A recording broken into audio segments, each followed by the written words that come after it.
Welcome to Natalie's cook house. आज चलतु तैयारी करिबा संदेश। जेकोसी पर्वपर्वाणी रे आपण जदि घरे मिठा तैयारी करिया पे चाहउचंदी तेबे अति सहज रे एवं मात्र 3टी जिनिस रे आपण एही मिठा को घरे तैयारी करि परिबे। संदेश तैयारी करिबा पई हमकु प्रथमे छेना दरकार। तेबे चलतु छेना तैयारी करिबा। एथि पई आमे नेबा 1 लिटर खांटी क्षीर। एहा को प्रथमे चूल्हा रे बसई फुटीबा पई देबा।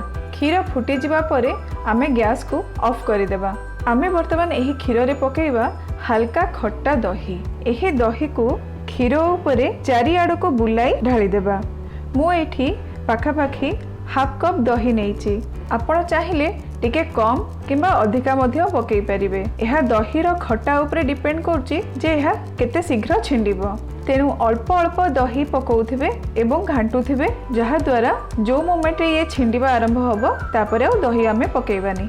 जदि आपणक पाखरे खट्टा दही नाही तेबे आपण फ्रेश दही भी पकई परिबे किंबा विनेगर किंबा लेंबू रस मध्य पकई परिबे। मोर एठी दही बेसी खट्टा नथिला, सेथिबे मो एठी दही बादे आउ 1.5 चम्मच विनेगर मध्य पकेइची। एई देखंतु आम क्षीर छेना छिंडी गलानी। टिके बांफ जिबा परे आमे एहा को छाणी नेबा। एही भली भाबरे आमे गोटे मसलिन क्लॉथ किंबा धोती कपड़ा रे मध्य आमे छाणी परिबा।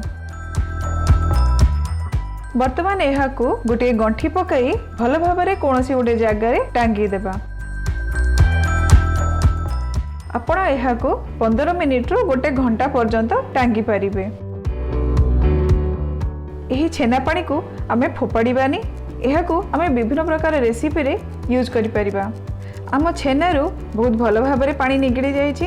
वर्तमान आमे एहा को खोली गोटे प्लेट रे देबा। छेनारू भल भाबरे पानी जाई एहा सुखिला होई जाइछि। वर्तमान आमे एथिरे देबा 1 टेबलस्पून मैदा एवं 1/4 कप चीनी।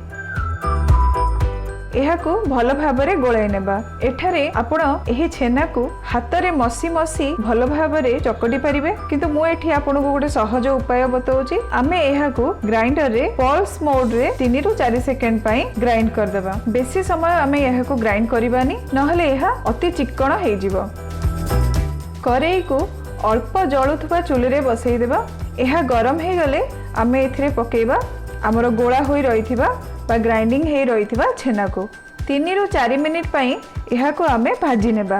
एही परि भाबरे सेथिरु बाकी पानी सब सुखी जिवो। हमको एठी बेसी ड्राई करिवार नाही।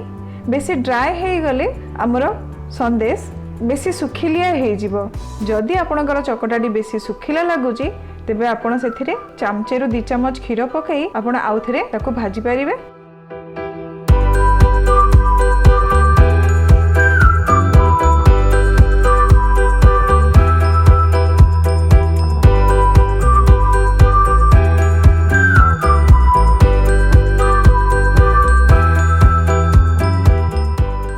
आमर छेना चकटाटी संदेश पाई रेडी हो गलानी। आमे वर्तमान यहाँ को गोटे जगह को बाहर करि नेबा। एथिरे आमे पकेइबा 1/2 टीस्पून गुजराती गुंड। गुजराती गुंड पकई सारी यहाँ को भल भाबरे चकटी नेबा। एही समय रे आमे 2 टू 3 टीस्पून क्षीर रे केसर पकई ताको साइड रे रखि देबा।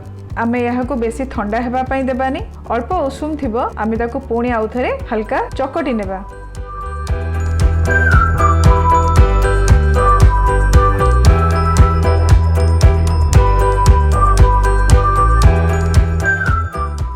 देखंतु हमर बहुत बढ़िया सॉफ्ट छेना चकटा हे जाइछि।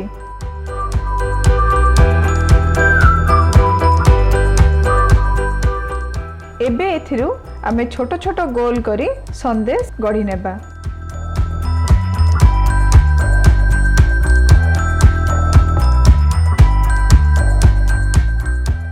एहा को एही भली भाबरे दुई हाथ मझिरे रखी गोल गोल संदेश गढ़ी नेबा।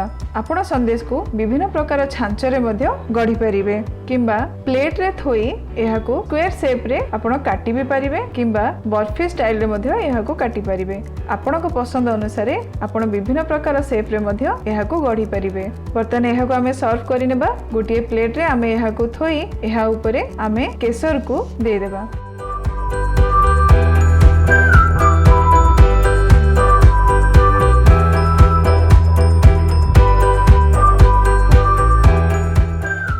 देखंतु केते सुंदर देखा जाउची। एही भली भाबरे केसर को देई आमे एहागु आंगुठी रे टिके चापी नेबा।